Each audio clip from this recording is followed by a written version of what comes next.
Okay, it's 7 o'clock and we are starting now. So a very good evening to all of you who are here today, and those of you who will watch this later, a good evening to all of you also. So before I start off, a quick check on who all are present here. So it'll be nice to know how many of you are first timers. So if you can quickly put it on in the chat window, just to give me a sense of the audience here.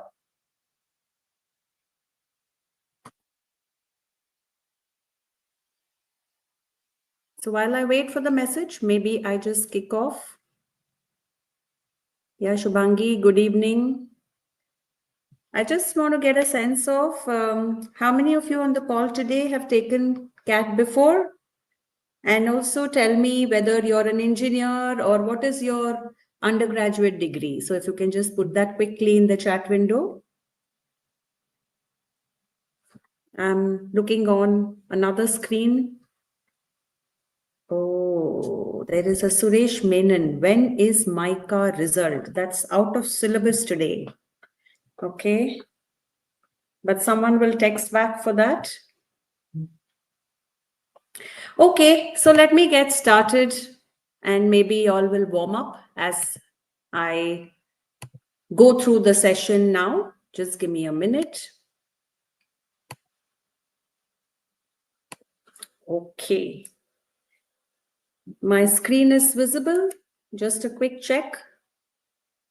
One of you can just confirm if the screen is visible. Okay. I want to get started with this quote by the lady whose picture I've put out here. The future belongs to those who believe in the beauty of their dreams.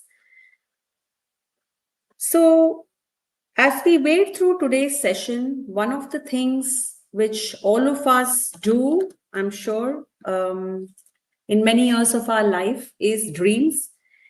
And that is one motivation. If you don't dream already, please definitely go ahead and dream, because dreams are those occurrences in your life which will help you overcome a lot of self-doubt, will bring in a lot of energy, and will also, in more ways than one, is the first step towards reality. And while I have put up this, I can see Namya telling me it is your second attempt. So good. And I'm not going to ask you to guess who this lady is. She is Eleanor Roosevelt, wife of President Roosevelt, and a very deep, deep thought that she's expressed here. Okay, so we'll dive straight into the session now. Today's agenda is, of course, how to ace CAT, which is what all of you have seen and joined, I'm hoping.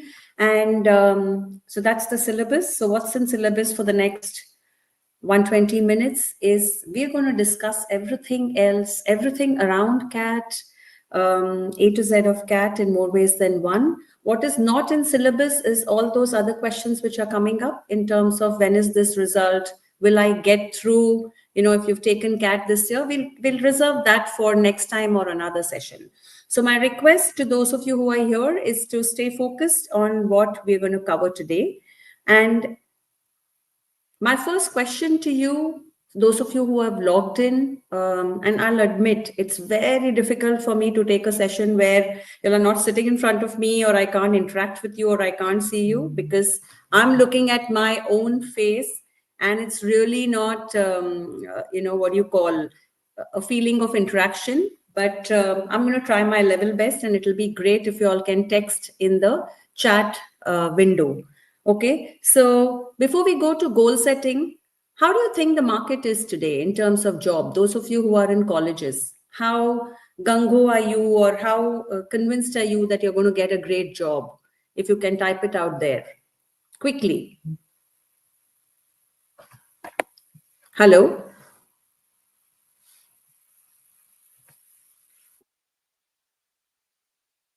Yes, I'm looking at the window. Hello? Okay, so Namya? You've responded earlier. You said it's going to be your second attempt. How is the job market? I don't know if you're working or not, but how do you think the job market is? Any one of you can put it out there.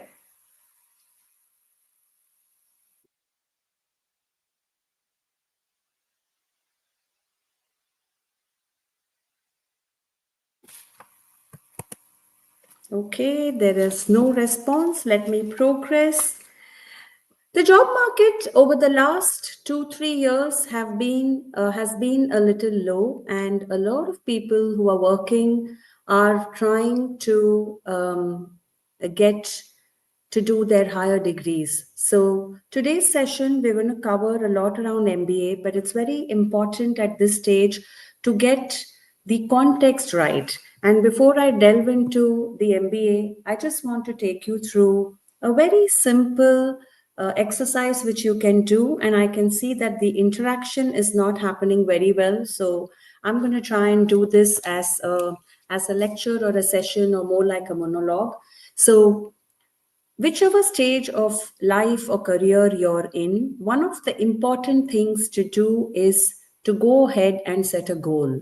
So those of you who are in your UG degrees, you all are studying in a college, just imagine yourself where I have put out a girl standing there, and you have to imagine for yourself where would you like to be and what is the route to reach that place. You can start doing this exercise today, do it over a period of time, and each time go back to this piece of paper or a place where you've begun doing this exercise. And why am I saying this to you? So I did my MBA from IIM Bangalore in 1995. So it's about 30 years since I uh, passed out my post-graduation college, which is IIM Bangalore, and I have been working for 30 years. And one of the useful things for me, at least, has been to keep going back and checking where am I and where I want to be. Because a lot of decisions in life are taken based on your current situation or your current position, to put it more accurately, and where one wants to go in life. What I have shown you all there is there are more than one paths to where you want to be. And these paths are something you have to choose depending on what you feel are your strengths and weaknesses, and of course, the ultimate goal of where you want to be. So if you look at the screen, what you can see is wherever you are, just imagine what you want to be, where you want to be in the next 10 years, 15 years, it's all up to you. And more or less, you will realize you have one or more paths, which is get more qualification or just go pick up a job, climb the corporate ladder, and slowly you will inch up to where you want to be. Of course, you can do entrepreneurship, and you can work for NGOs. You can also do nothing, sit at home. And if there are all women on this call, my favorite sentence is you can just get married to a very rich guy and have a cushy life.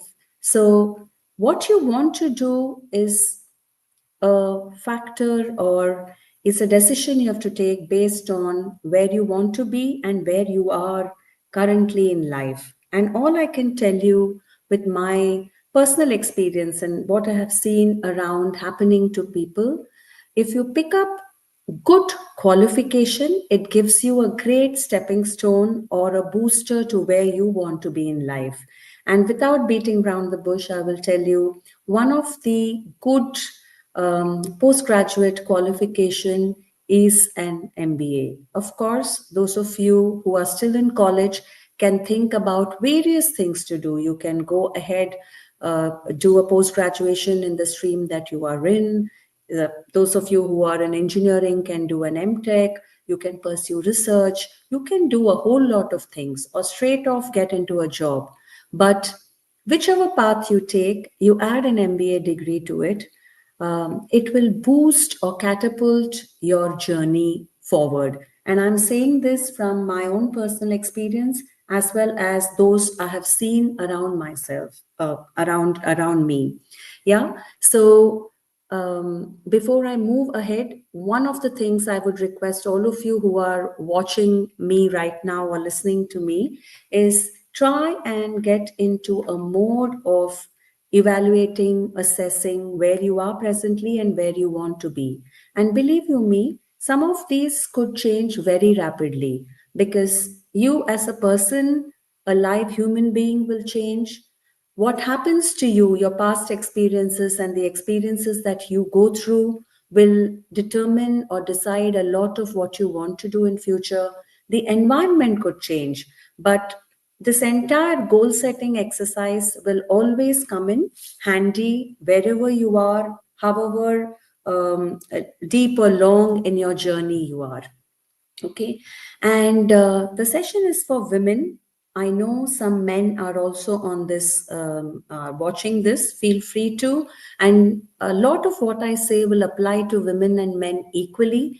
The reason we have put this out as special session for women is because men and women, and men are from Mars and women are from Venus. You can put out various attributes there, but a lot of what a woman goes through in her education journey, or be it career or entrepreneurial journey, is a little or more different than what men go through. Okay, so those of you men who are watching this, please feel free to take away whatever is good for you, but you will see me referring to a lot of slides and a lot of statements around women. So first of it is women CEOs and global leadership have come a long way. When I passed out in 1995, there was not a single woman who was a CEO of a Fortune 500 company. And as we come down the years, 30 years later, in 2023, 10% of the Fortune 500 company had women as CEOs.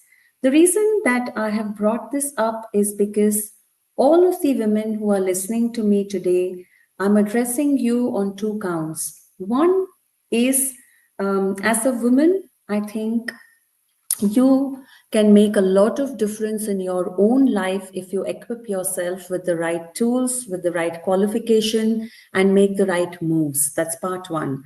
Part two, as a fellow woman, you can encourage and be that inspiration for a lot of other fellow women in your life. So today, if I'm speaking to you, I, in my personal life, have sought and got inspiration or inspired by very many women. And as we are progressing down in the calendar, which means today we are in 2025, as we go to 2030, 2035, my strong belief is if more and more women join in the clan of success and the journey, take on senior positions, be it in governmental bodies, be it even in the political landscape, or in Fortune 500 companies, or do their own startups, they can be a source of inspiration. And they, here I refer to all of you who are listening to me, can also be a source of inspiration to a whole lot of other women who are going to go through similar paths, or maybe even diverse paths. Okay, so I'm very glad to bring before you this slide.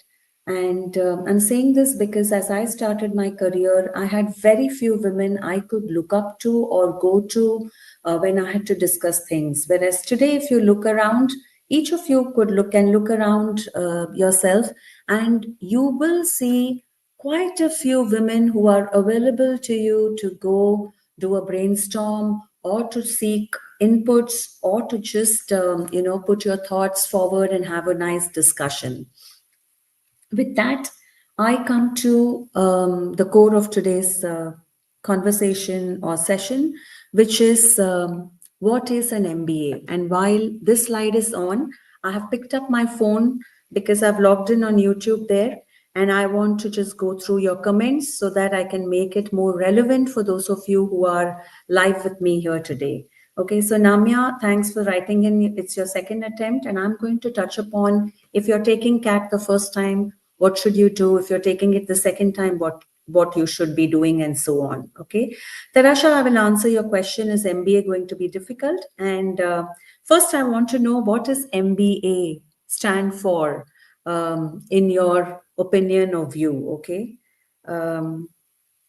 You can just put out your answers or responses in the chat window, those of you who are logged in.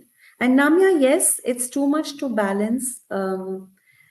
See, for a male, it is a lot to balance, but I can tell you, being a female, it is a lot more for a female to balance. And I'll be more than happy to address some of these questions or give you tips and tricks. And I'm using the word tricks anywhere in between while I'm taking the session or towards the end. Yeah, Tarasha. So an MBA means an increase in opportunity. Of course, whoever is divinity, it is Masters in Business Administration, but I want all of you to tell me what it is outside of it standing for Masters in Business Administration. Okay. Yeah, whoever is asking, can this be recorded? Go right ahead. Anyway, it's going to be available on YouTube. So MBA is more than just Masters in Business Administration, okay? It is, if I have to give words, what it stands for, it is, the video will remain on YouTube, Zero Figure Challenge. Yes, it will, okay? So MBA is more than just a degree or Masters in Business Administration. It is credibility, it is confidence, it is how you build on your ambition. It is inspiring others. It is representing womanhood in more ways than one. In short, it is your catapult to your goal, whatever you wish to do, wherever you are.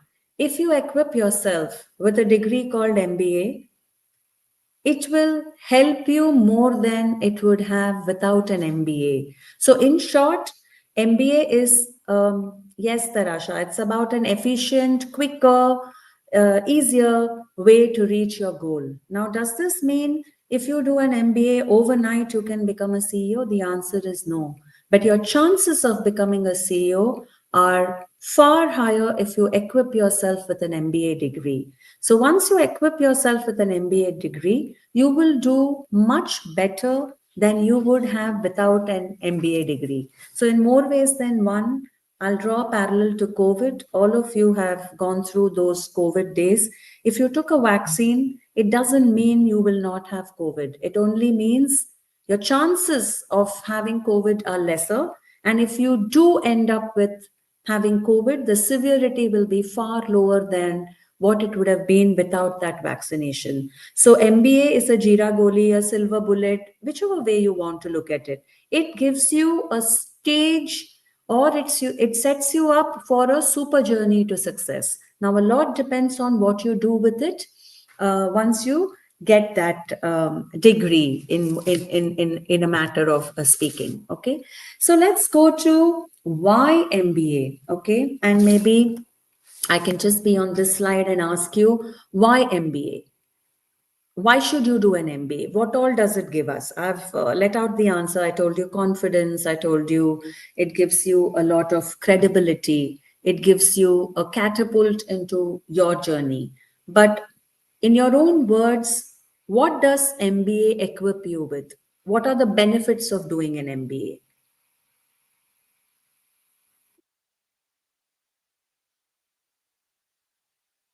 Bhavna, I will address the question on how to prepare for CAT while having an IT job. How to prepare for CAT in general, I'll address. And if you have any specific challenges, I can take it on.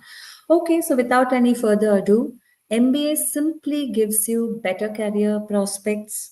It helps those of you who are working. Oftentimes, I'm asked this question when I'm mentoring students. I would like to call all of you students. Ma'am, what will I say for why MBA? Why am I quitting my job? So MBA is that silver bullet, which after a UG degree, if you're doing an MBA, it helps you do things faster, better.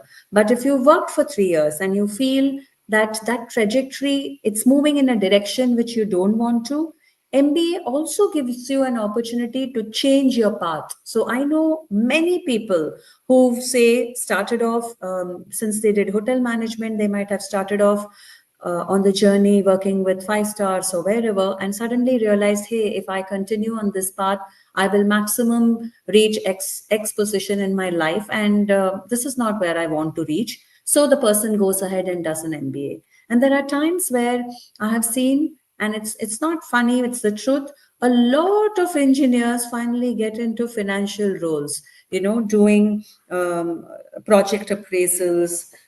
They become VCs. So many times it also enables you to do mid-career changes.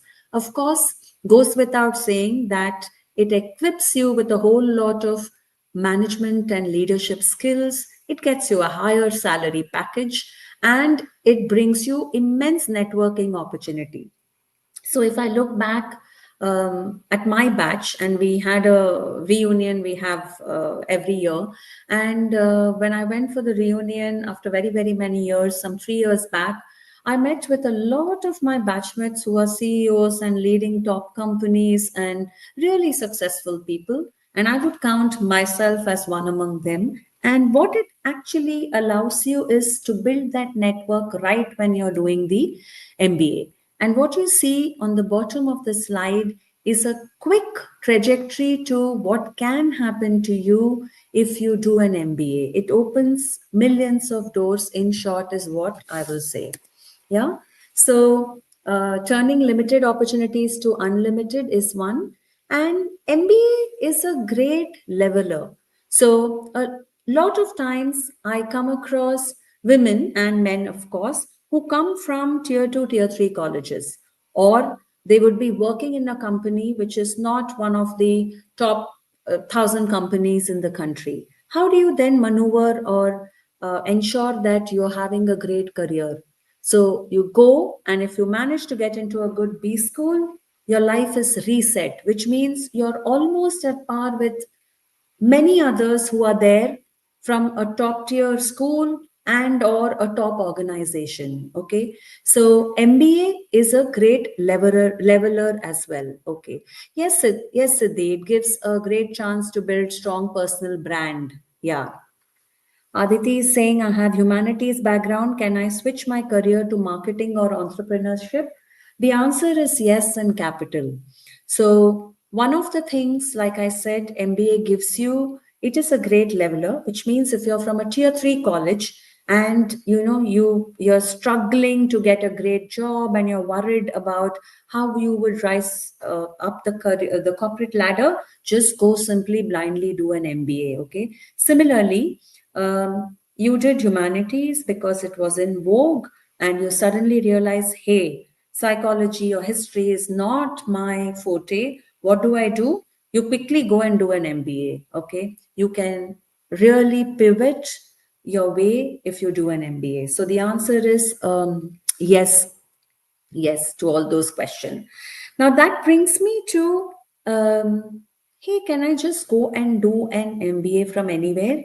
The short answer is yes. If you don't manage to get good B schools, definitely go and equip yourself from a tier 2 and tier 3 B school. So you won't be as good as what you call it, doing it from a top B school. But MBA will equip you to do things better than if you didn't do. But if you do an MBA from a top B school, what it will help you is to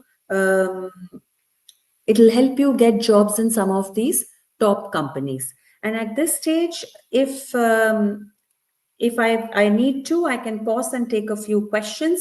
Those of you who have questions, and Neha, maybe you can text me in the window if you want me to pause for questions, or should I carry on?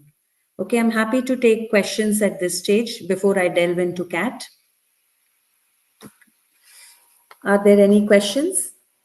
Am I not able to see questions, or there are no questions?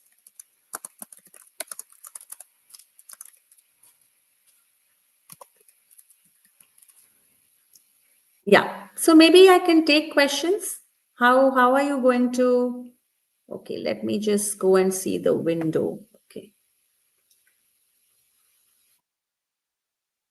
Sorry, guys or girls. Is MBA going to be difficult? You're not an engineer. Tarasha, MBA is as difficult or easy for engineers and non-engineers, and I will take you through the secrets of it.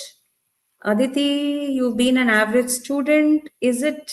Yeah. So for Blackie, the quick mantra is if you've been an average student, and for girls, for boys, it's a 998 for 10th, 12th, and graduation. If you're a girl, if you're below 80, 75%, it is going to be difficult to get into the top IIMs, at least your ABC LI, it is going to be difficult. So you can't undo or you can't make up for lost marks in 10th and 12th.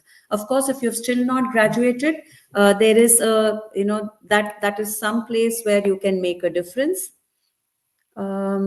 Difference means you can get good graduation score. So in short, if you messed up your 10th and 12th, unfortunate it is, because I see no reason why if you messed up your 10th and 12th, you can't make up later in life. But the way things are today, you can't get into Blackie is difficult. How to prepare for CAT while having an IT job? I will cover that. I'll tell you how to keep aside 1,000 hours, and you will realize it's not very difficult when I go through that. What else? What industries are best for women pursuing an MBA? So, Siddhi, what I will say is once you do an MBA, all that you can see on this slide now, you can get into any of these companies. In short, MBA is that degree which will enable you to do a very clean job. And I'm using this word very consciously. So, post an MBA, all jobs will be above the line, very clean. Any industry you can get in. Some of the industries which are a little easy for women is in any of the industry, rather than say which industry, I will say you can get into finance marketing roles, you can get into product roles, you can get into some of the consumer behavior roles. If you equip yourself with tech, you can get into a lot of these companies who are deeply based on consumer insights. Supply chain is coming up to be a very, very big field. So if you ask me what are the 2 or 3 areas that will make you stand out as you as the world progresses, so careers in 2030 or 2040, there are 2-3 areas. Energy is one, which is sustainability, then automatically comes into radar. So renewable energy is going to be one big area, and if I add an MBA on that space, anything you do in that space will make you stand out. Second big area is supply chain. So if you see where I have put consumer tech, all Amazon, Flipkart, Asian Paints, a lot of companies, even Unilever, Nestle, rely a lot on efficient supply chain. So a lot of companies today which make a lot of money is not to do with great sales or marketing. Of course, you have to bring in the top line, but a lot of them manage the supply chain very well, and they are able to progress. Okay, how about for people with work? Okay, 1 minute. Yeah. So people with work like 3 years, Saloni, all depends on where you have worked. And say if you worked in Nestle, say, I'm just taking an example because that's right.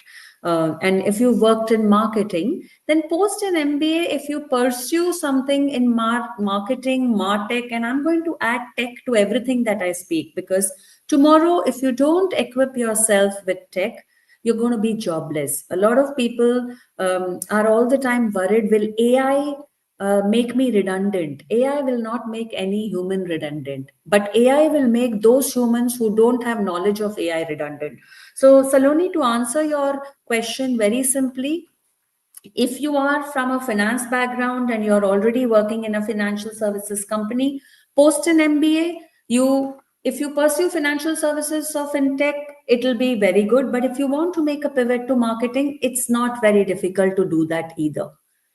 Can you pursue your master's degree, Marin Chan, in geography offline by doing a MBA online? My answer would be yes.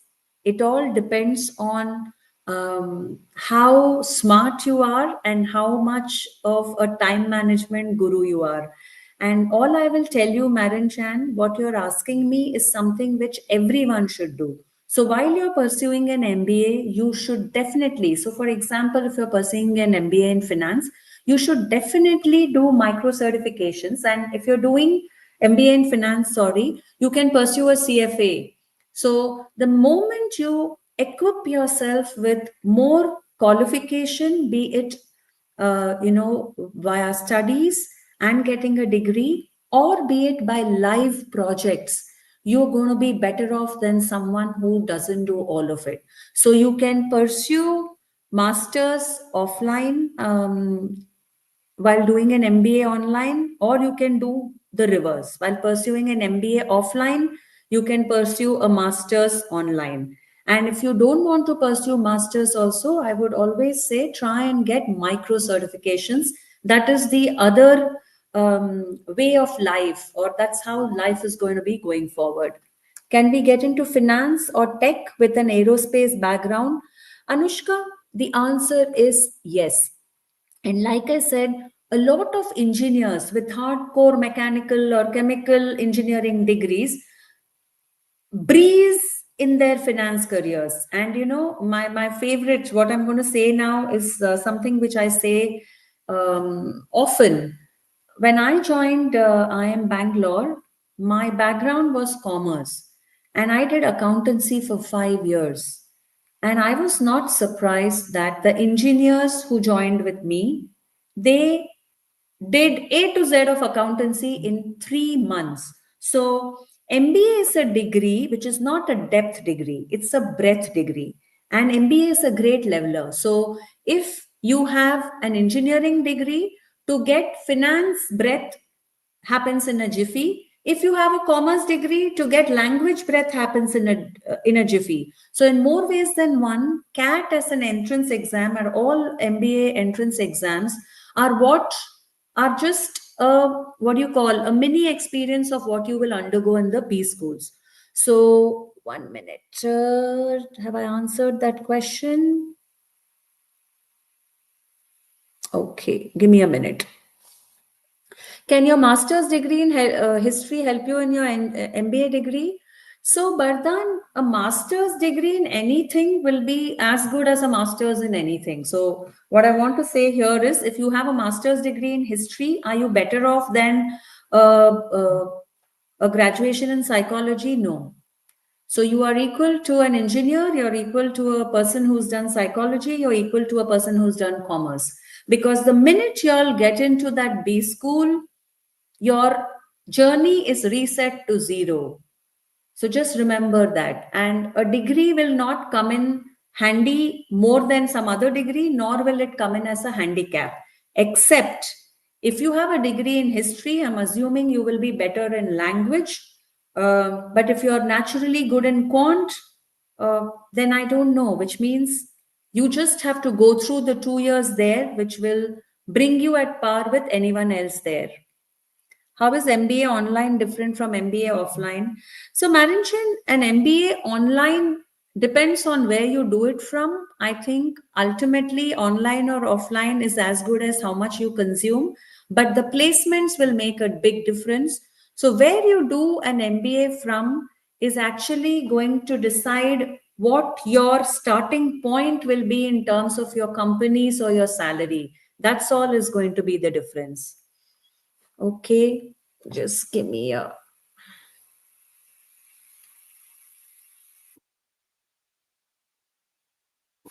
Can WorkX higher than 3 years be a disadvantage? Okay, so Saloni, when I put out which of the colleges give you weightage for WorkX, I forget which campus.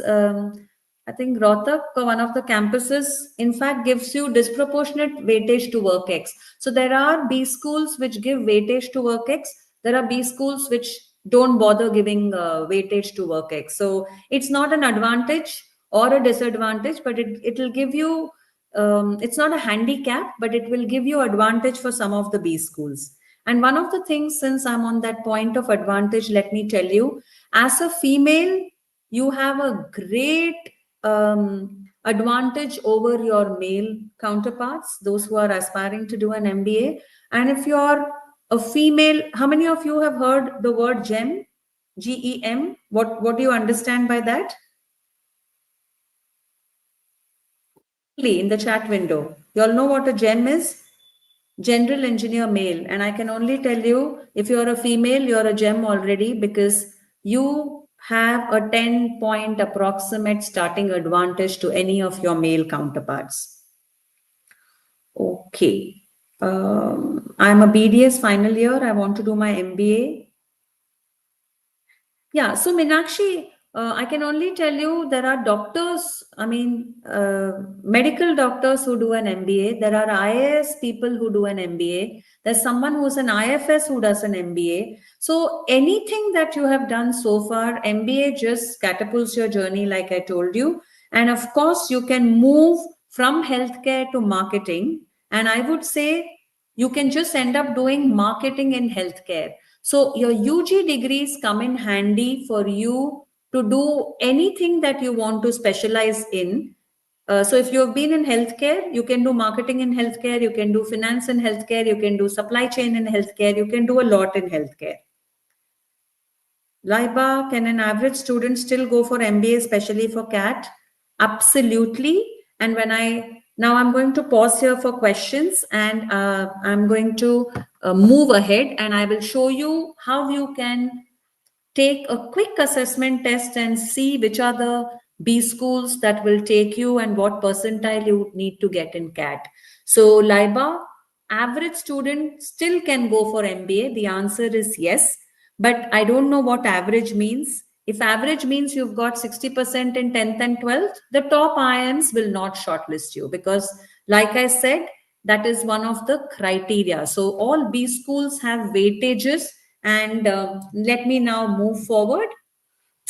Okay, now here is the moola, all of us want to know kitne paise hain, okay? And I'm going to do a little bit of Hindi. I hope that's okay. So zindagi mein na hum kuch bhi kare, I think ultimately it would be a lie if money doesn't matter. So money matters little or more, but it definitely matters. And this is quickly to show you how much money is there when you pass out of some of these campuses. And you can see the orange or the orange bar is how much is the average or the median salary, not the average salary, and how much is the fees.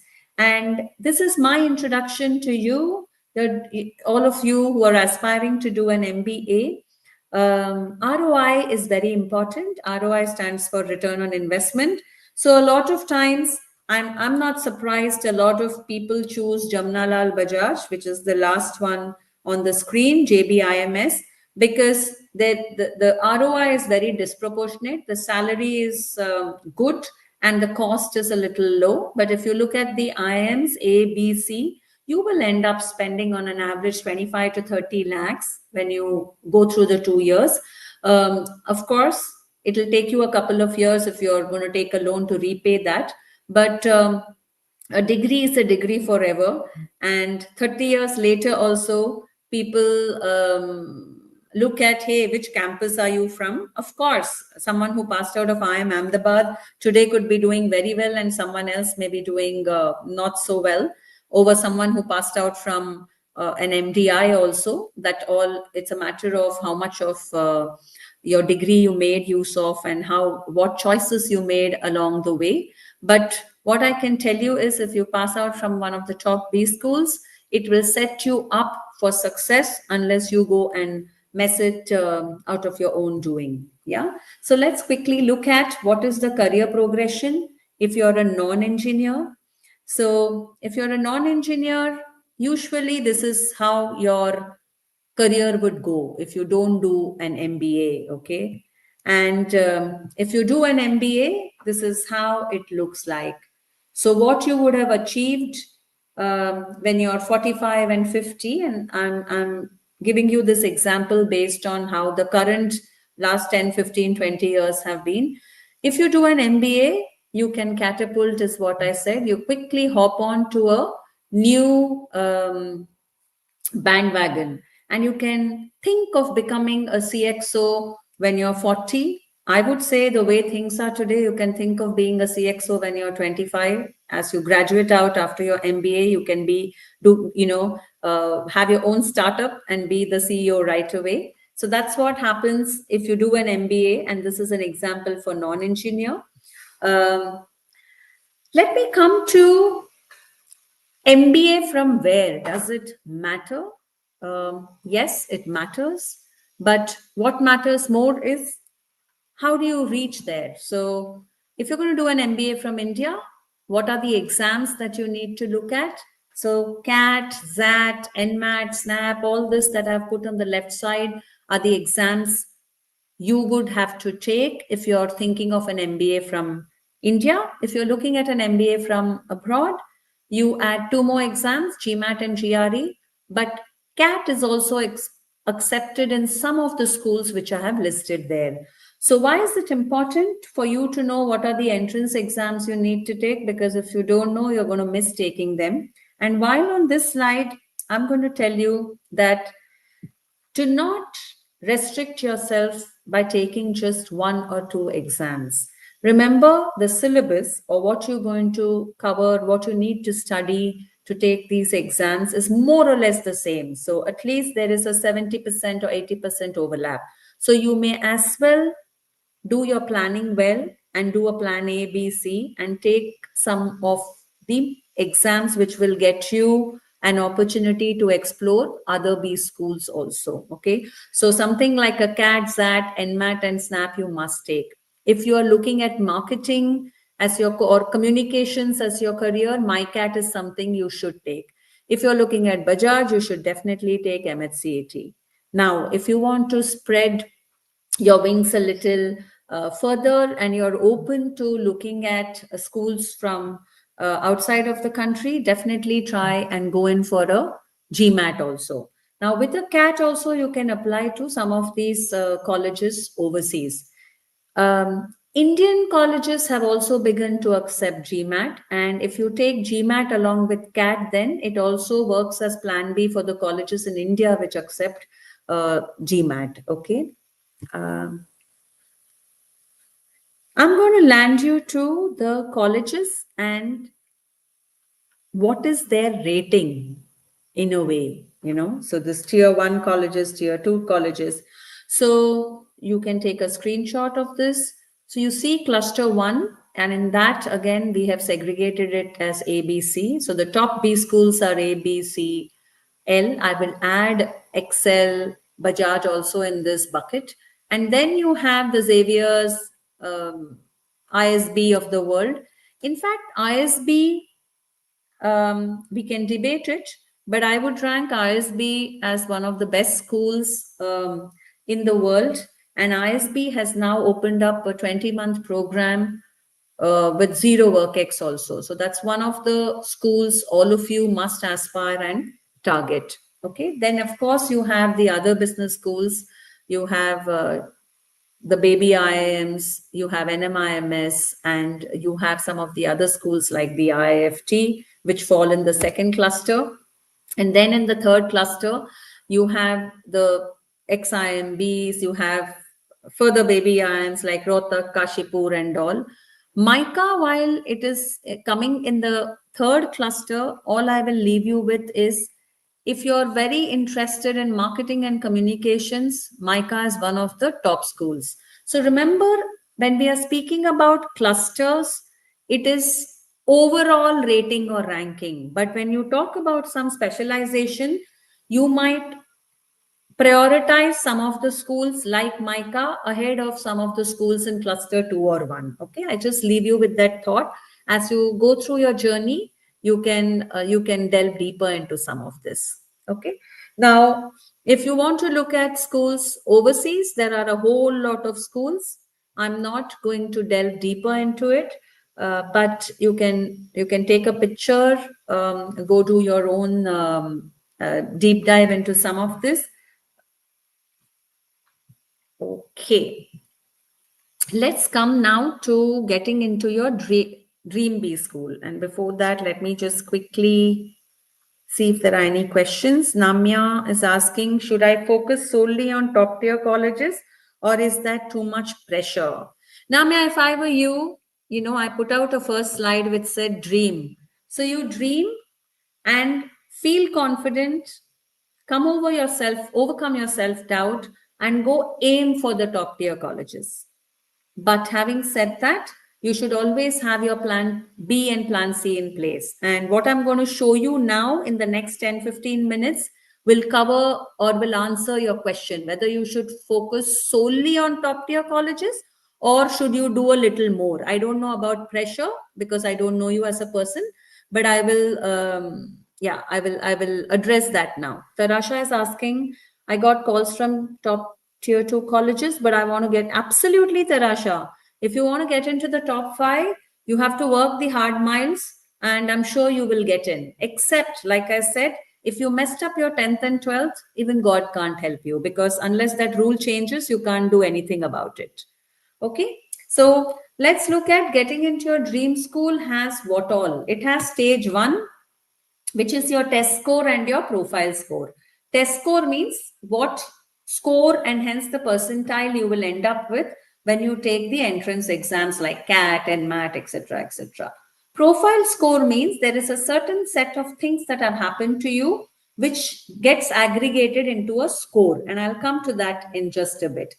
Stage 2 is, of course, the stage 1 components, which is test score and profile score.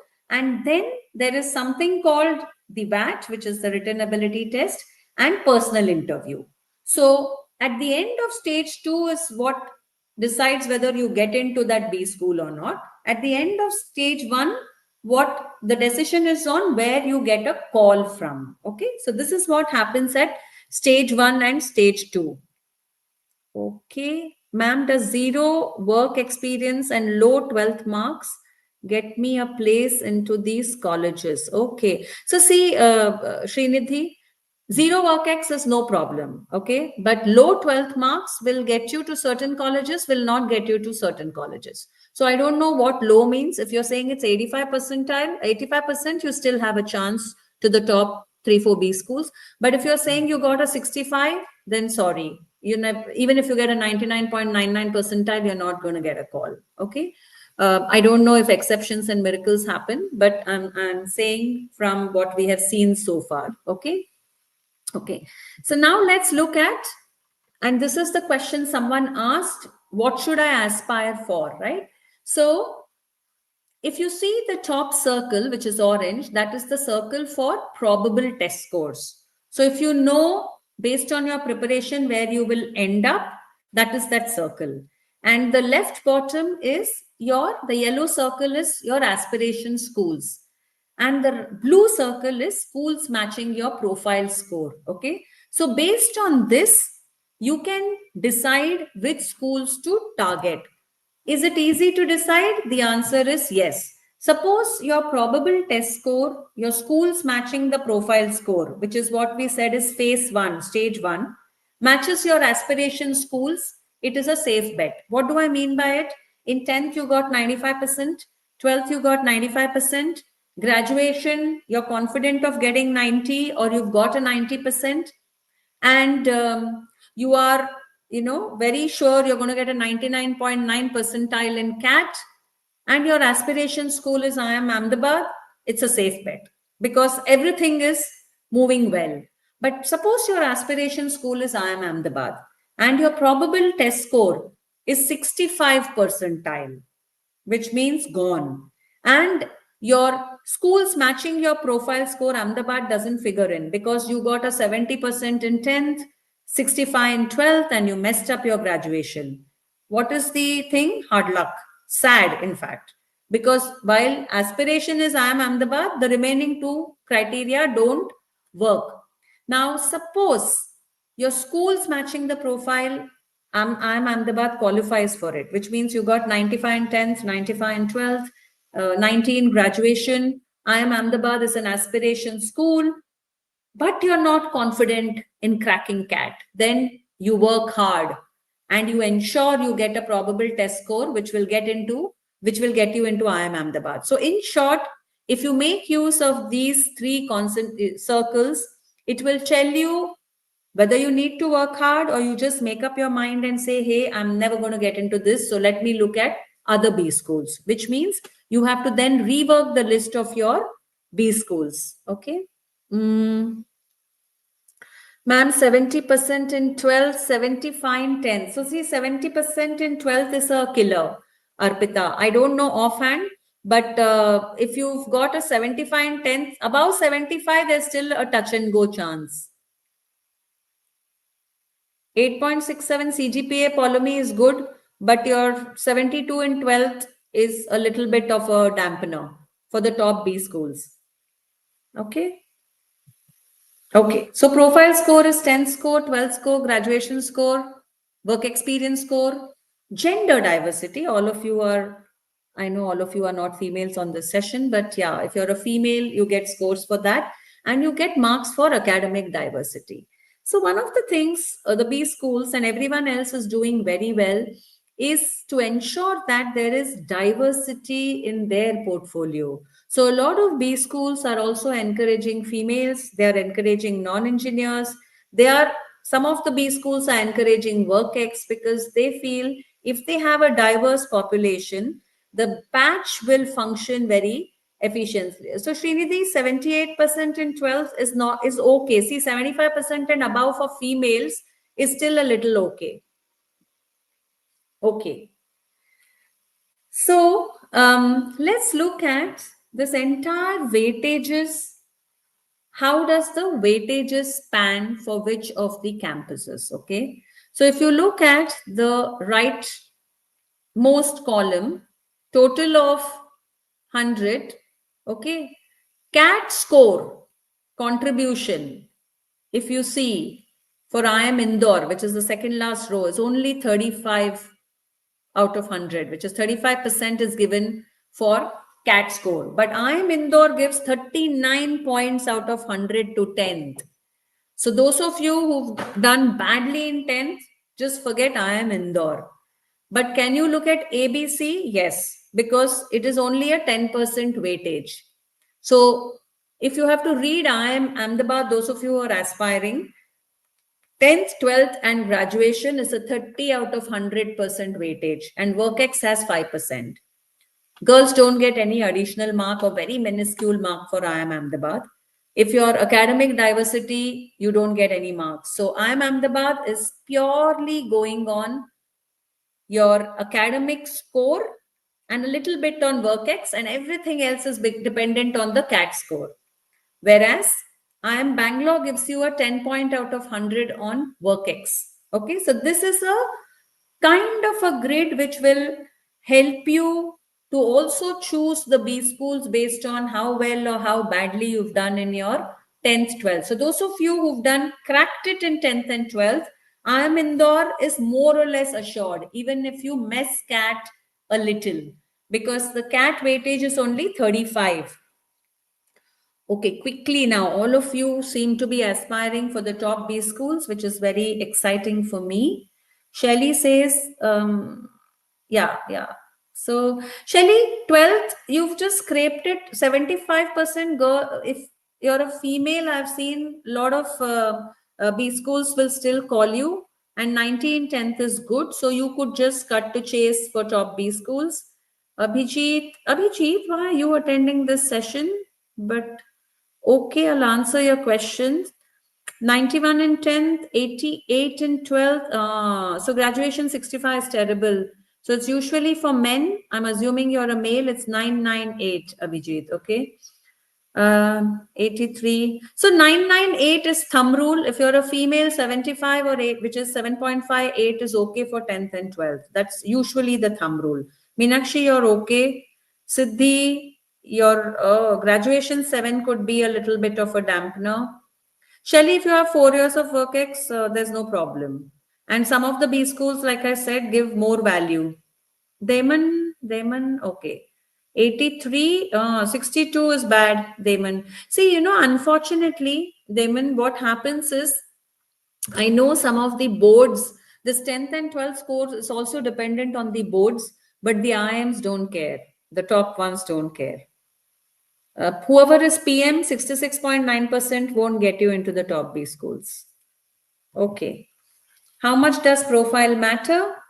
This is a snapshot. I won't go deep into it, but this basically tells you which IIM gets you what percentage cut and whether there's a sectional cutoff or not. And the green ticks are telling you whether that specific attribute has a weightage when they call you, when they give you a call. Okay. So, for example, I am Bangalore. Cutoff is purely profile based, and they give you marks for test scores, class 10, 12, graduation, everything other than ACADS diversity.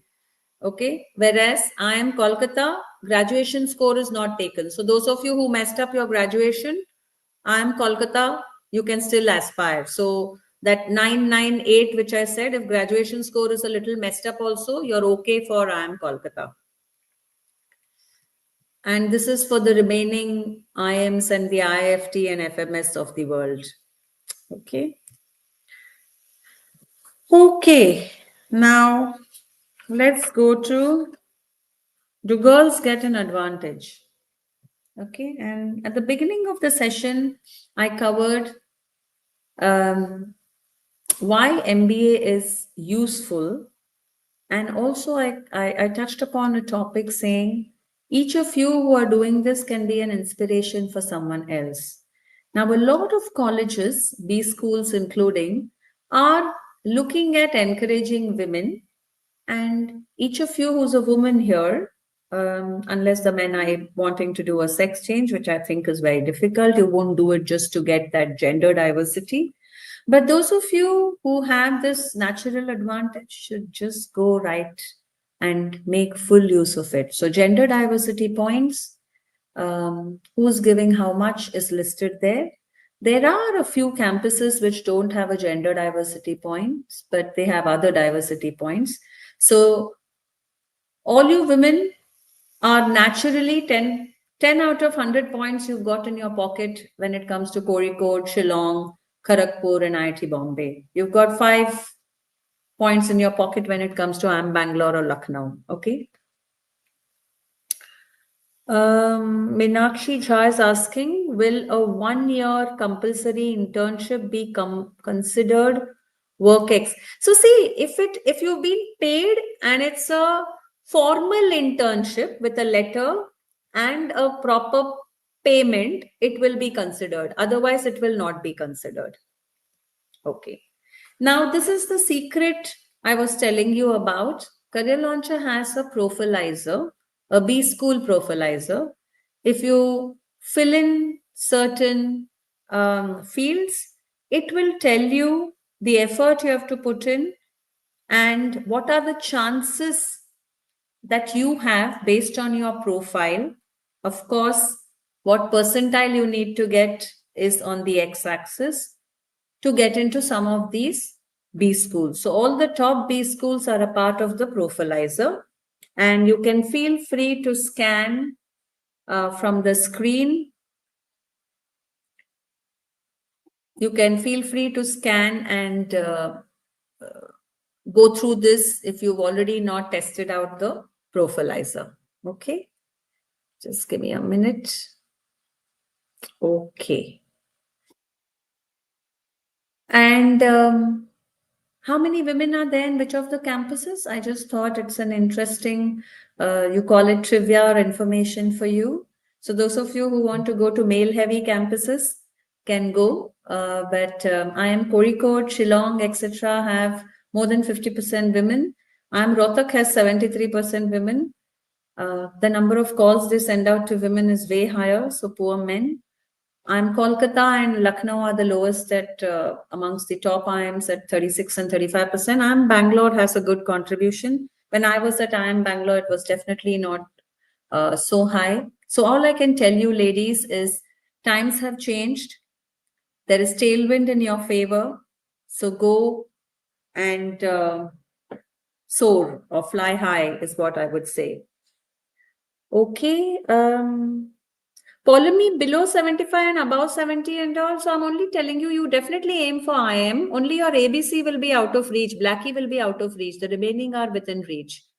So there's no tension. You definitely aim for an IIM. Shen Singh, does teaching in school is considered WorkX? Yeah, if you got paid a salary, it is considered WorkX, Shen. And teaching is a very noble profession. Okay.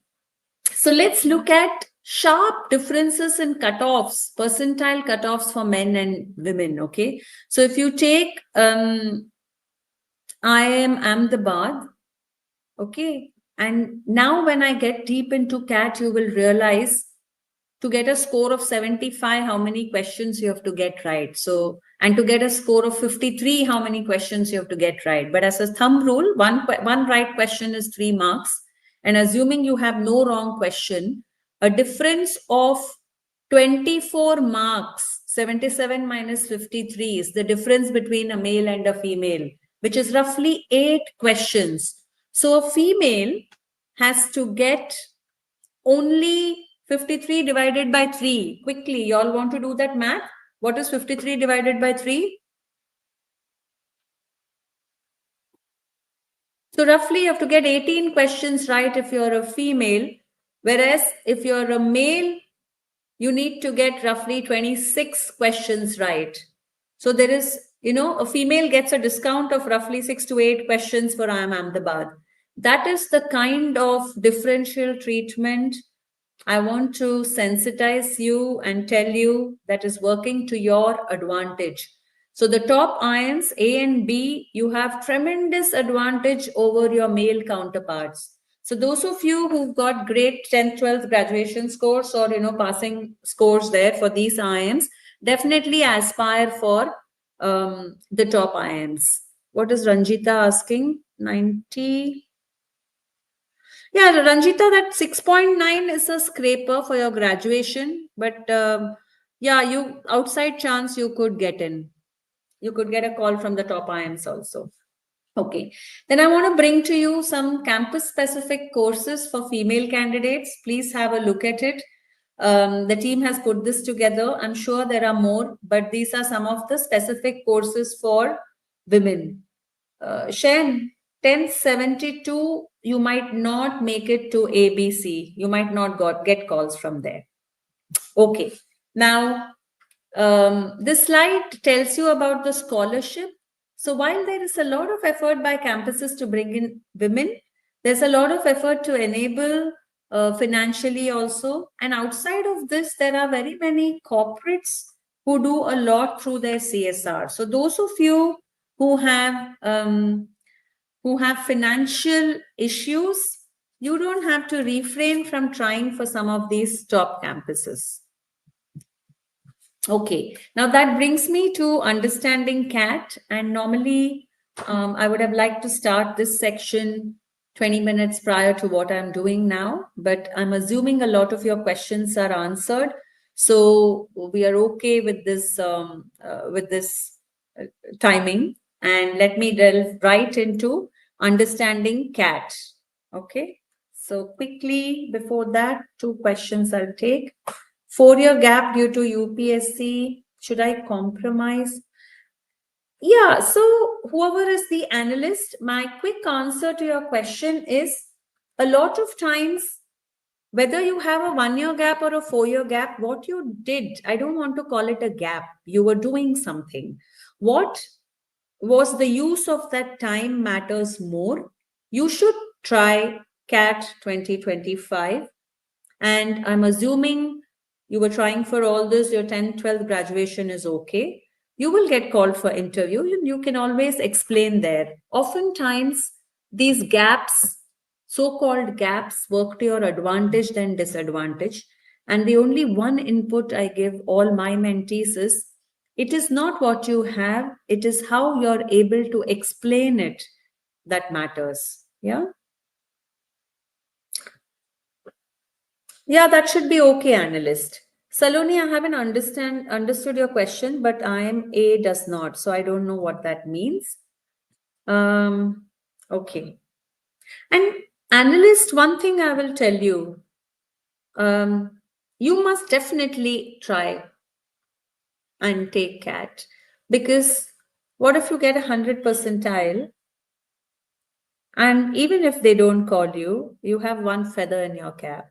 So a lot of times you never know how luck turns your way. So you could be the first to get called even if you weren't meant to. So definitely go and try CAT. Yeah. Okay. Now let's come to understanding CAT. and let's open up our minds now. बहुत भाषण हो चुका, बहुत ज्ञान हो चुका. Now let's do a quick quiz question. All of you are ready? I want you to quickly type in YT, yes, yes, yes, yes, yes. Are you ready? If I put up a question, it's a quiz question.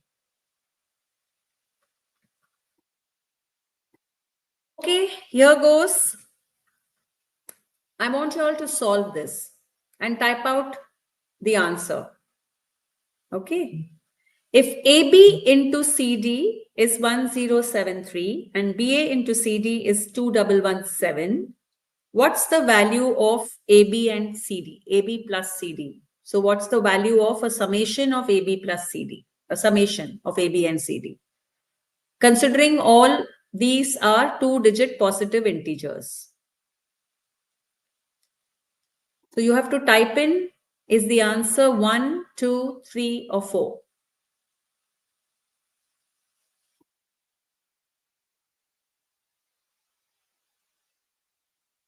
Quickly.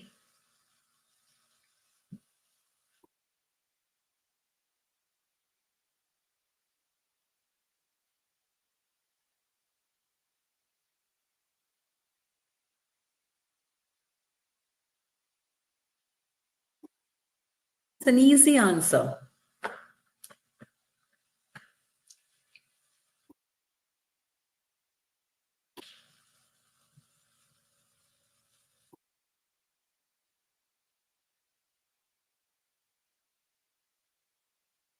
Tarasha, Bardant. So you all have chosen 1. Answer 66. And while you all are typing out answer, I'm just going to address what analyst has said. In life, one input I'll give you. What you do to yourself and treat yourself as depends only on you.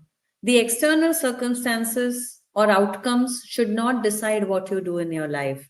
And there are times when we can try our best and we yet won't get what we feel we deserve. That doesn't mean all roads or all doors are closed. So you have to overcome this self-doubt at every stage, and you have to love yourself. Now, this is outside of today's syllabus, but I had to say it given the comment I saw there. Okay. Okay, this seems to be a bright lot, and the answer is 66. And welcome to CAT. CAT is not about math, it's quant. And I'm quickly going to cover how the 66, ideally you should have said in 3 seconds.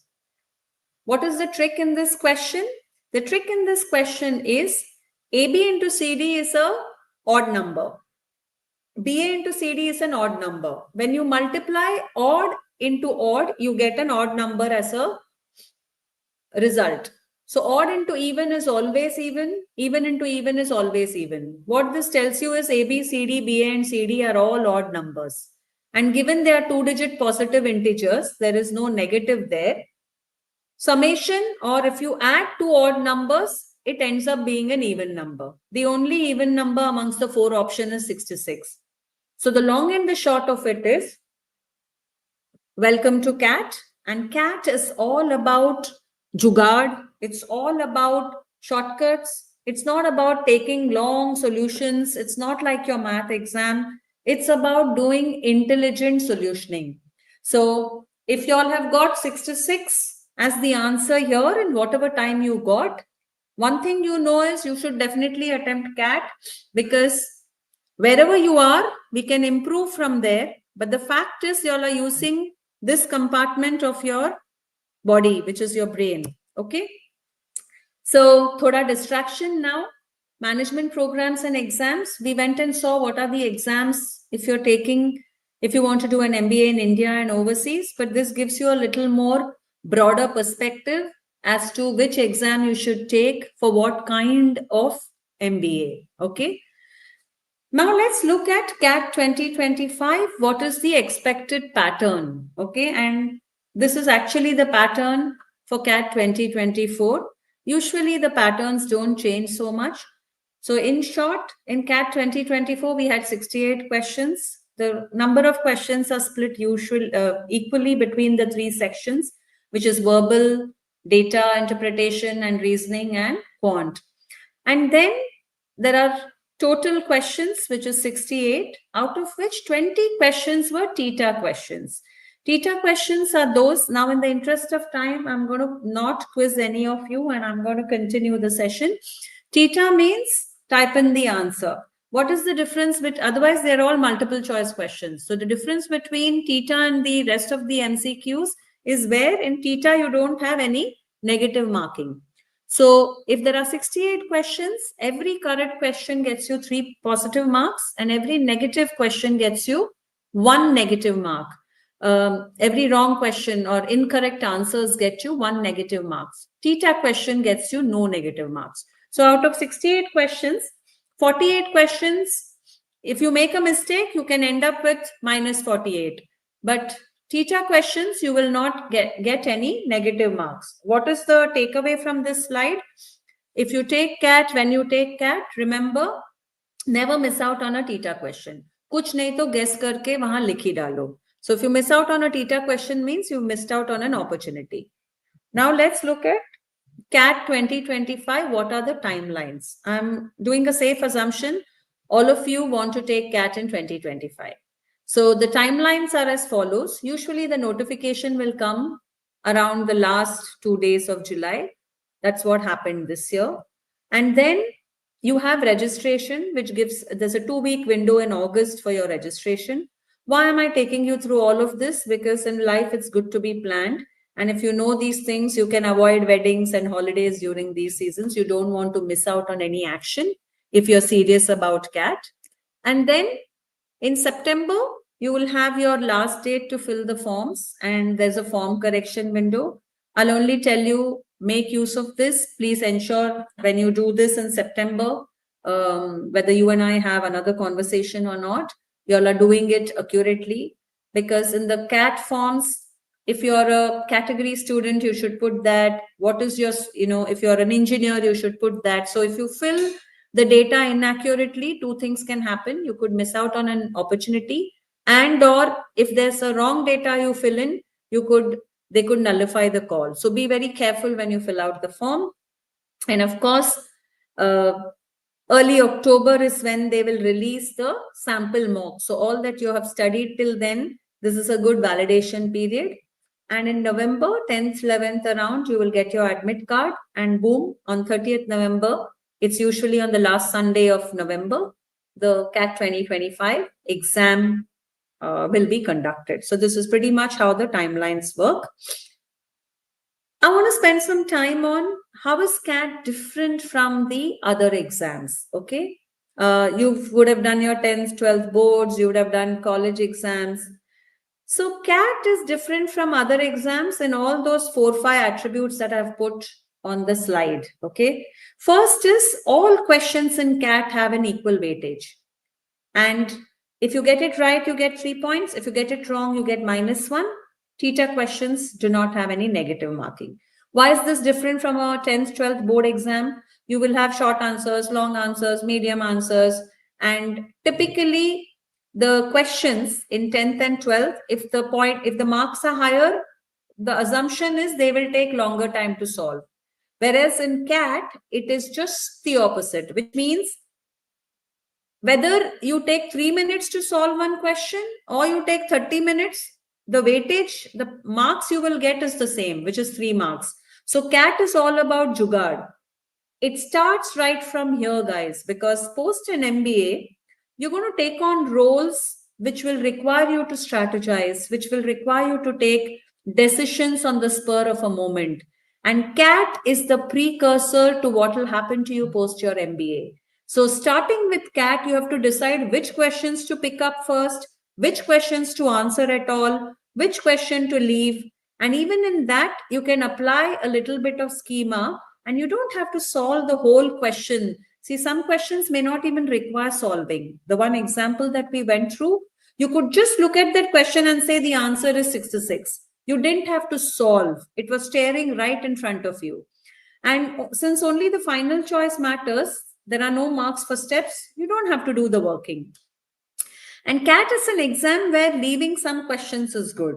So if you realize there are a set of questions which you don't know the answer, rather than guess and get -1, you might just leave it so that you've saved yourself that -1 mark. Okay.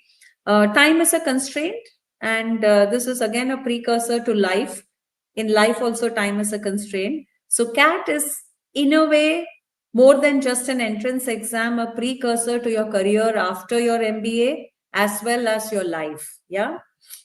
So let's look at how does CAT score versus percentile look at. Okay. So if you see the table, looks a little complex. I will take you through it. You don't have to worry. Just focus on the first two columns, which is percentile and marks in CAT 24. Okay. Now CAT 24 had 68 questions, 3 marks per question. If you got all questions right, you would have ended up with 204 marks. Marks or score, if you have a pen and paper, write it down. Do not mind or bother your mind with the percentile. Just focus on how many questions you have to get right, hence how many marks, and the percentile will follow. Okay. So 68 questions, 204 marks. Now, if I look at the bottom row where I've written 43, which is 43 marks, if I have to get 43 marks, ballpark, I have to get 15 questions right, because 15 into 3 is 45. Assuming net questions, assuming I made 2 mistakes, I attempted 17 questions, I got only 15 right, I will end up with a score of 43. So 15 divided by 68 is less than 25%. It's ballpark 22.5%. So think, if you have to just get 22.5% of the questions right, in a normal exam, it's like getting 25% marks, which means you would have failed that exam. We were just a little time before we were discussing, I got 90% in math in my 12th. 90% means out of 204, a score of roughly 180 or 184. At 184, you will be 100 percentiler in CAT. So you just look at the score and the percentile. Okay. So if you get 104 marks, that's ballpark 50%. 102 is 50% of 204. You will be a 99.5 percentiler in CAT. Now you have to help me understand how easy or difficult CAT is. How many of you feel that out of 68 questions, you will end up getting 50% right, which is 34 questions right? If you get 34 net questions right, you will be anywhere between 99 to 99.5 percentile. Tell me, how many of you feel very confident of getting 34 questions, 50% marks quickly in the window? So in the window, you can type whether you're confident of getting 50%, 35%, write down the percent. Don't write down the percentile. Out of 68, how many questions do you think you would have got right? 34, 30, 20, just put a number.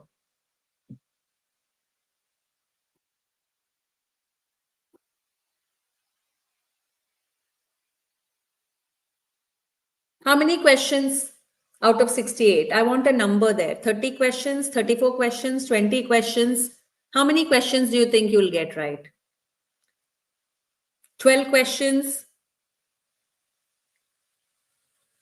Ptolemy is saying 45, 50 questions.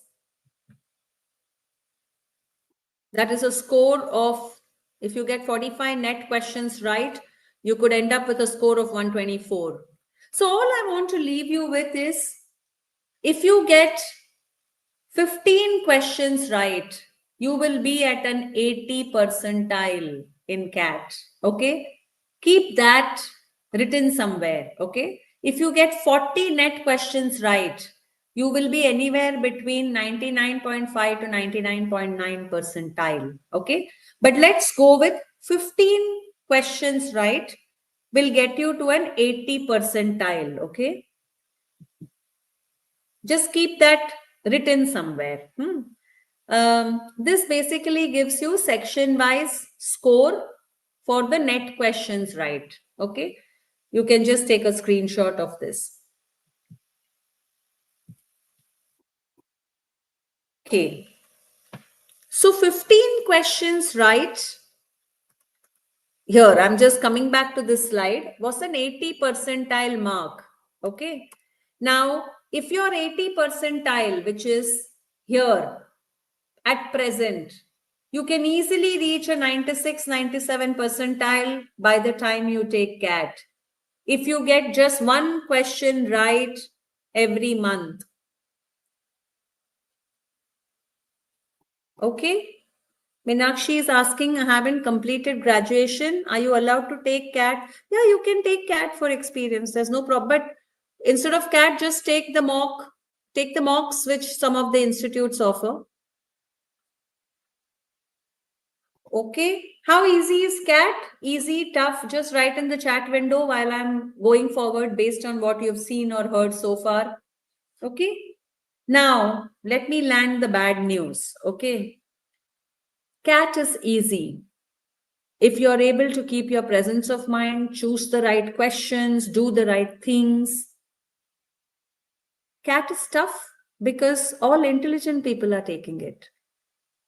And it's a relative grading system, which means if you end up with an 80 percentile, you may not get called for the top B schools. And if you have to get, the competition only gets more severe and tougher as you go up the percentile. So there at one mark, you could either be 99.9 or you could be 99.91. So just remember that CAT is a competitive exam. Again, it's a precursor to what will happen to you after your MBA. It's a precursor to life. Life is a competition. Oftentimes, we feel nice about ourselves or bad about ourselves because we are comparing ourselves with someone else. So this is your introduction to a comparison. When you got 35, when you got a 95% in 12th, you never said I'm better than 25 other people or worse than 25 other people because you don't know who got more than you and less than you. In CAT, your percentile will tell you how many people are better than you or how many people are worse off than you. Okay. But in short, if you're confident today of getting 15 questions out of 68 right or 17 questions right, you can end up with a 96 or 97 percentile with a neat strategy of just improving on getting one more question right every month starting today. Yeah.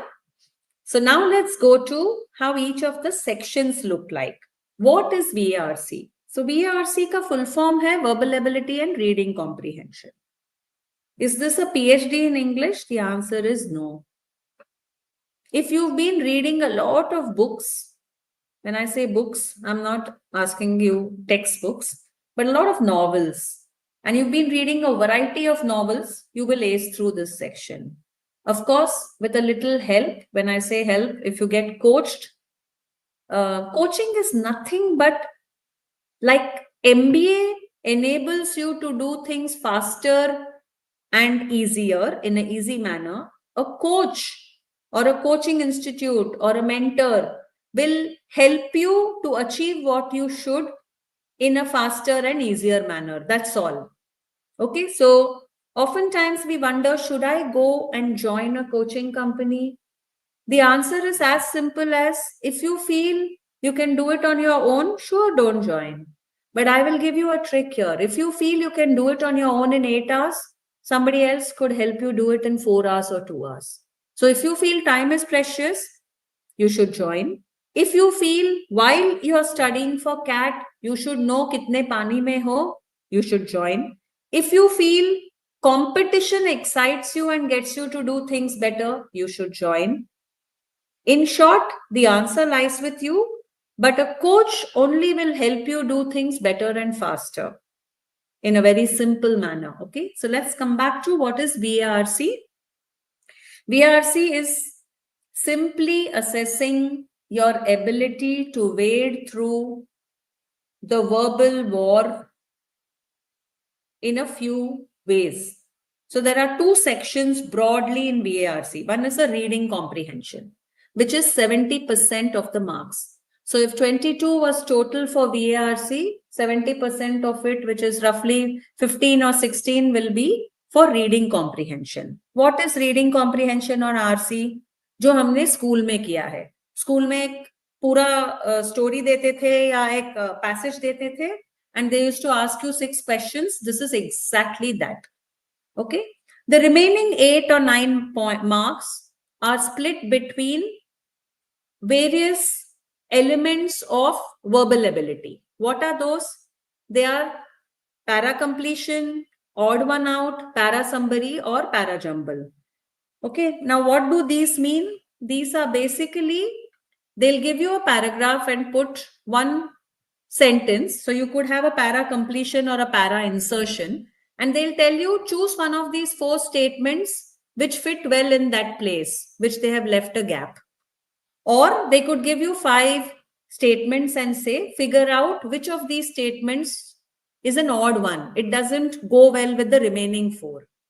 Or they could ask you to, they'll give you a line and say, they'll give you 5 lines or 4 lines and say, choose one of these which summarizes the story given above or the para given above.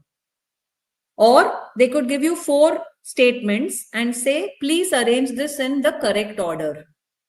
Okay. So this section is as simple as doing the things that I told you, and you would crack it if you have been reading. Now, अपनी problem क्या है? अभी तुम लोग जिस जमाने में पैदा हुए हो, I don't know how many of you even read. Okay. And how many of you read consistently? How many of you read a variety? So welcome to reality. If you've not read now for the last 5-7 years, no one can help you. So lage raho abhi. Please start preparing. So VRC will be very simple if you have reading in your blood and you've done it. If not, you go through that now. What you didn't do for so many years, you start doing it. Yeah. Where do you need to be for VRC? This is simply a nice graph which tells you that if you want to get an 80 percentile in VRC, all you need to do is get so much. Okay, so if you don't attempt any question, you will still be at the 20th percentile. So CAT is the only exam where you will still get a percentile. You're not going to be a fail. You will be at the 20th percentile in verbal if you didn't attempt any question. अगर वो paper blank दे के आए तो भी आपको 20 मिलेगा. So that's the beauty of this exam. Okay. Now let me just pick up a few questions. Analyst, you're right. Oh, good book and all, boss. Let's see VRC question. Like I said, there are enough on the web free sources available. There are enough coaching institutes available. There are programs that Career Launcher offers. If you just want to focus on VRC, we have something called VRC 1000. If you want to do the full coaching, so there are various options you can go with. 1 minute, huh? Okay. So now let me come to VRC score versus percentile. For people who took CAT 2024, if they got 18 marks, they were at the 80th percentile. 18 marks, if you attempted only 6 questions and all of them were right out of 22, you would have been at 80th percentile. But if you had to come to 99.5 percentile, then you would have had to get 15 questions right and no questions wrong, which is a score of 45. Okay. Let's move to DILR. DILR stands for Data Interpretation and Logical Reasoning. Now, how many of you have done Sudoku? How many of you have done any mental tests or quizzes, or you love solving puzzles? So if you've done all of this, including the Venn diagram I showed you all at the beginning of the session, where I told you your dream school, your profile score, 3 circles I drew, that's a Venn diagram. So DILR is nothing but simple logic in life. Okay. And if you have been good with solving puzzles, this will come a little easier to you. Okay. These are the various topics. I don't think we'll go into it in this session. We'll have deep dives for DILR where we'll cover all of that. Okay. So in DILR, if you want to come to the 95th percentile, you just need to get 10 out of your 22 questions right, which means in a DILR paper, you will have 4 sets given, data sets, and each one will have 5 to 6 questions. So if you get 2 data sets right, you will be in the 95th percentile. If you get 1 data set of 6 questions right, you can get an 80th percentile. So that's in short how simple or complex DILR is. And this is like I showed you the verbal schema. This is the marks to percentile scheme for DILR. Okay. And I'm just going to pause and pick up questions.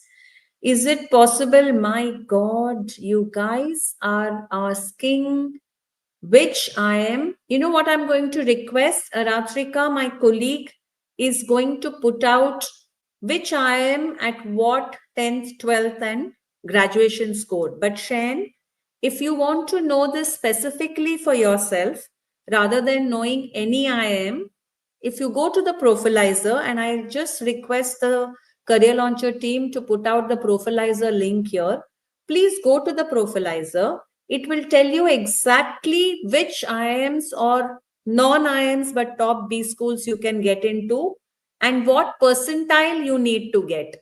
So I will request the Career Launcher team to put the Profilizer link here. So Shen, it will give you the exact answer. Yeah. Okay. Now let's come to quant. How many of you are scared of quant? Just say I'm scared or say I'm good with quant in the chat box while I take you through this. So quant is not math, but the syllabus per se is what we did till 10th. Okay. Now one catch here. I never used a calculator till my graduation. So for me, the quant in CAT, when I took it in 93, was very easy. But now what's happened? All of us have gotten used to aids. We are not using this portion of our brain, which means jo jugad, all those things we used to do, we are not doing it now. Okay. So we'll have to put in a little effort and learn the jugad. So quant, bulk out of 22, 16 marks are for arithmetic and algebra. So very easy if you focus and if you start sharpening your brains. Okay. And this is the various topics in arithmetic. These are the topics in algebra. These are the topics in geometry. So in quant, if you don't attempt any question, you will end up with being 25th percentile. Okay, that's how it is. Now, let me tell you one more secret. A lot of people take CAT just for the heck of it. So if you're a serious student, if you're very serious of cracking CAT, you have all the chances to do it. Okay, that is the percentile to score translation for quant. Okay. Now, let me quickly take you through the various exams and what are the aptitude or abilities they will test. Quant, verbal, logical, which is DILR, these get tested for all the exams. CAT, SAT, CET, SNAP, NMAT, CUET, MyCAT. MyCAT doesn't test you on DI, but SAT tests you additionally on general awareness and decision making. So if you're intending to take SAT, in addition to your CAT prep, you will have to add to the decision-making module. And if you're planning to take MyCAT, once again, there is a psychometric. You need not prepare for it, but they will assess you and they will do a written ability test. And MyCAT and SAT also have general awareness test. Okay, that brings me to the last part. And maybe since a lot of you said you're scared of quant, we will do CAT actual questions quant. Maybe we'll do 1 or 2 questions. That's what we'll have time for. Okay. But let me quickly tell you, total of 22 questions. And If you had to get 99 percentile, you just have to get a little over 50%, 12 questions right. Okay. It is very different from math. Okay. There are only concept questions. And remember in CAT, whether it is verbal or DILR or quant, options are your friends. So a lot of times you will reach the right answer by elimination. If you all have watched Kaun Banega Karodpati, a lot of times the participant reach the right answer by eliminating what they think is wrong. So in CAT, you can end up doing that. Okay. So you should leave questions which you think are tough and which you think are time consuming. Don't let your ego come in the way. Okay. So let's do this question quickly. I want you all to type out the answer and I'm going to give a 30-second or maybe 60 seconds window. I'm sure all of you have done compound interest and simple interest. I want you to find the principal amount if the compound interest earned on the principal is 220 in year 3 at a 5% interest rate. Compound interest means interest pay interest. Okay. Please attempt this question.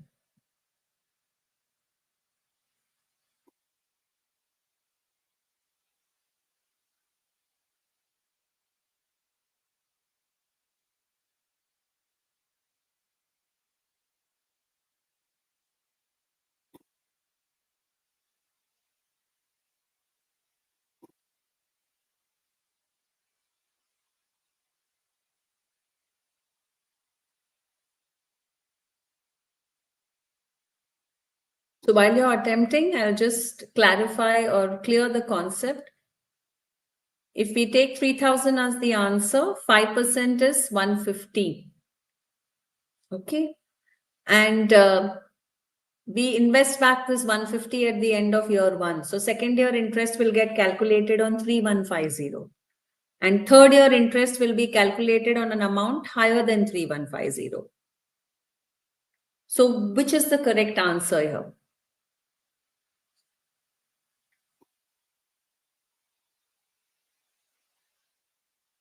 I think all of you are scared of quant. Should I just tell you all the answer or would you want to take a shot at it?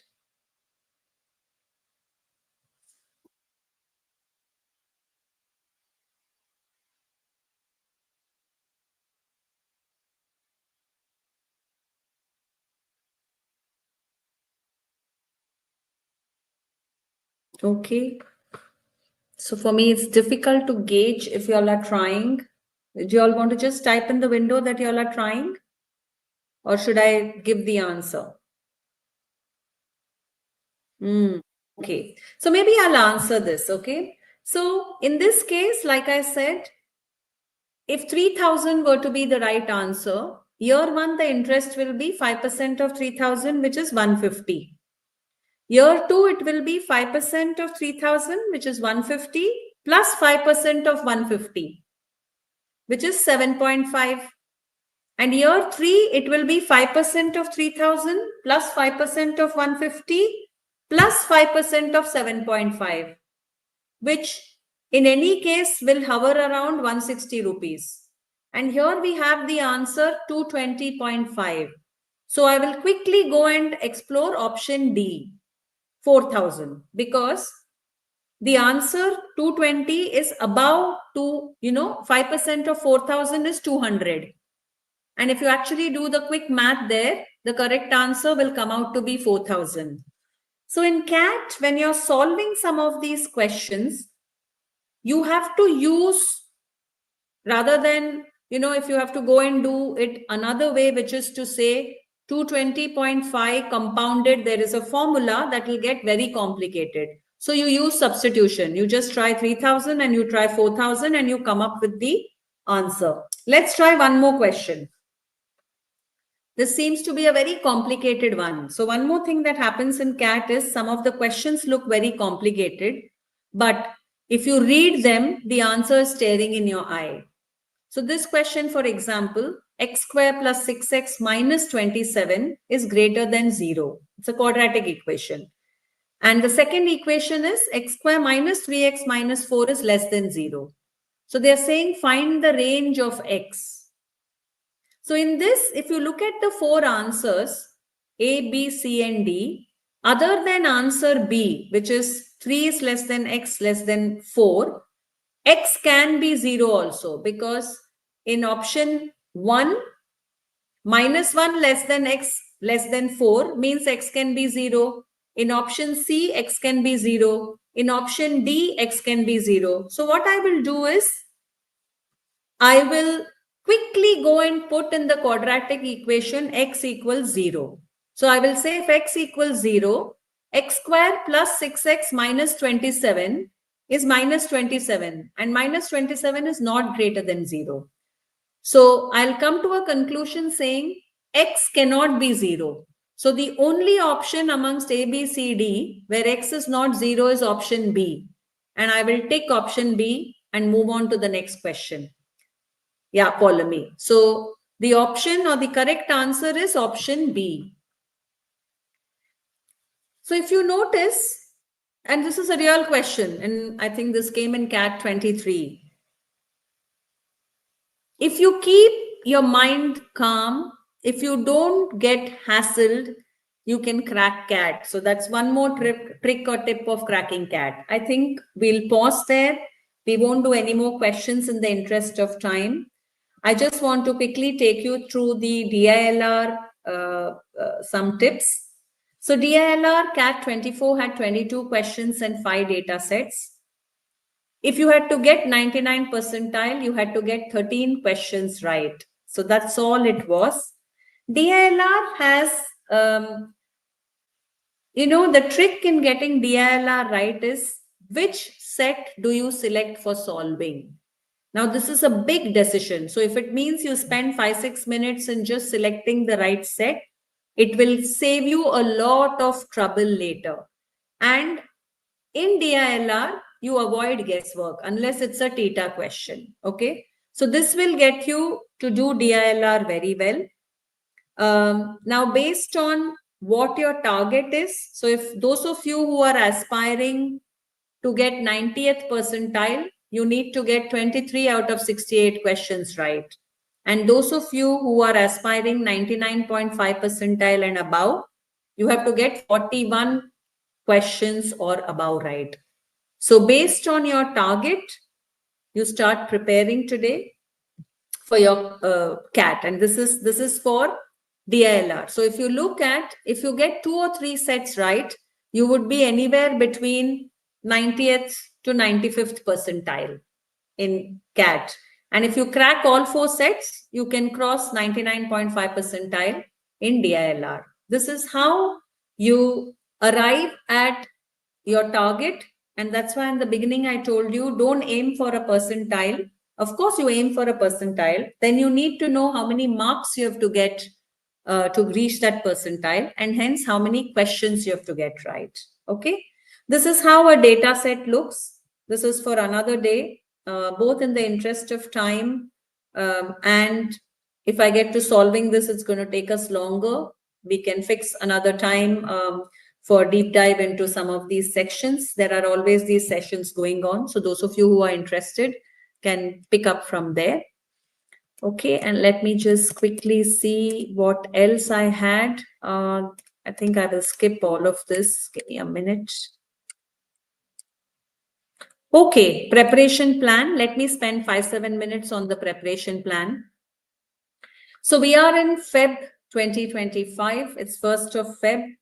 You're pretty much 1 month gone in Jan. And if you're aiming for CAT 2025, which is November 2025, then you need to start doing your basics, finish it by April. By July, you finish all your concepts. And starting April, you should start taking your tests and do the analysis. That's as far as CAT is concerned. Okay. If you're planning a GMAT, you need to take GMAT in May. So one of the common mistakes people do is they take a GMAT after CAT. Don't do it, because if you need to get admissions into your B schools, the admissions start in December and get over by Jan or Feb. So even if GMAT is plan B, you should take it in May. Now, if you plan other exams, I've given it at the bottom of the slide. NMAT happens in November, December. CAT happens in November end. So you should do exam planning as a strategy also. And we do have sessions on that. So please attend those sessions. Today's session should open your eyes in terms of the exams, how easy or difficult it is, how do you overcome and plan your studies, overcoming self-doubt. I hope all of that was achieved till now. Now, there were some questions on how do I plan if I'm working, how many hours do I study? And the next few slides focus on that, how to crack CAT 2025. You have roughly 300 days to go. So 300 days is 7,500 hours. Keep aside 1,000 hours for CAT. Those of you who are serious, keep 1,000 hours starting today for CAT. And how do you go through these 1,000 hours, make use of these 1,000 hours? Very simple. Concept, basics, spend about 600 hours. And mock tests and analysis is the spine. If you do all your concepts, but don't test yourself and don't analyze where you went wrong, did you have a conceptual problem? Is your speed very less? So if you don't analyze your mocks, you'll end up in trouble. So your 1,000 hours, you should split 60-40, learning the concepts and testing what you have learned. That's how you split those hours. And if you love to be spoon-fed, I love to spoon-feed. Like I said, the guru will help you do things faster and better. So you have to draw a timetable and put out days of the week, how many hours you will spend for CAT. That's pretty much the summary. If you talk about VARC, I think the trick is in increasing your reading speed.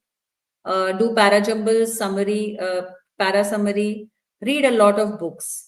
And what will help you crack VARC is a lot of practice. You have to complete 4 RCs every day and definitely solve the tests. Okay. If you do this, I think you would be good for VARC. When it comes to DILR, I think start by solving puzzles. Don't get boggled and take target to solve from different genres. Don't see them as sets, see them as questions. So don't get hassled. And whenever you take a DILR paper, skim through the whole paper to decide which are the 2 sets you will do. Start with getting 1 set right, move on to 2. And of course, you can then get all 4 sets right. Quant, what are the quick tips? Focus on arithmetic and algebra. That's 66% of your paper. And solve all past papers. In quant, nothing like practice. Familiarity will get you more marks. And in all these, definitely take the mock tests and analyze your answers. Okay. That is again a quick trick and tip of how you should spend your 25 hours a week, what you should do at the phase 1, which is your concept building stage. In phase 2, you will start testing yourself, do daily tests, ensure that you take full length mocks. And in phase 3, you will start solving the past papers and also revising the concepts. So that's a very quick, short prep plan for you. Okay. These are some of the details. I'm going to skip all of that. And what I'm going to do now, I'm leaving you with this screen for you to scan and get onto some of the groups and the channels and the website if you wish to. And that's about it. I think I'm going to stop sharing the screen. Okay. Okay, and I'm happy to take some live questions. If any of you have any further questions, otherwise I'm done with what I had to communicate. Happy to take on some questions. I will be here for another 30 seconds to a minute and check if any of you have any questions. Otherwise, just summarizing what we spoke of today. I think if you're deciding to do an MBA or anything else, I think just go back to the goal slide that I put off. And in life, one thing you must do is have a goal and work towards it. And there are always baby steps you take to that goal. Shelly has a question, got 82.43. So couldn't prepare. Okay. So Shelly, I'm going to tell you something which is hard hitting. Working full-time, not able to prepare is an excuse. We always have to put time in our calendar. I just showed you just 1,000 hours. You just have to take 1/7 time from your life and you have to calendarize. So you will face problems in time management if you're not disciplined. Again, I go back to CAT is a precursor to life. So even in life, if you don't have a calendar and you don't have discipline and focus, you will not achieve much. So all those of you who are working, I think saying that I work full time, I don't have time is an excuse. So you should calendarize. Every day 2 hours you put, weekends 4 hours you put. There's nothing that will stop you from cracking CAT. Okay, I don't understand burnout, Namya, but all I will tell you is we all have a potential and we all have a, what do you call it? We have ability for some things, we have affinity for some things, we have likes and dislike. So if you're serious about CAT, the best way to avoid burnout or stress or anything else is to put a calendar and live by it, which means if you're focused about getting through CAT, and if you're taking it for the second time, you're a little lucky, because go back and see as you were preparing the first time, which are the areas that are weak for you, whether if you're weak in VA fully, then you focus on that. Or if you're talking about quant, you have to start checking how to get one incremental question right every month. That's all I told you, right? So you check which are your weak areas, which are the areas that will give you quick wins, and you prepare for CAT the second time. 2024 pass out, not, sorry. Polemy, I am not able to get your question.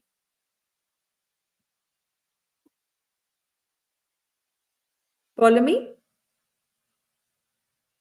Someone, you want to type it out, type it out again? I'm not able to understand your question. Hey.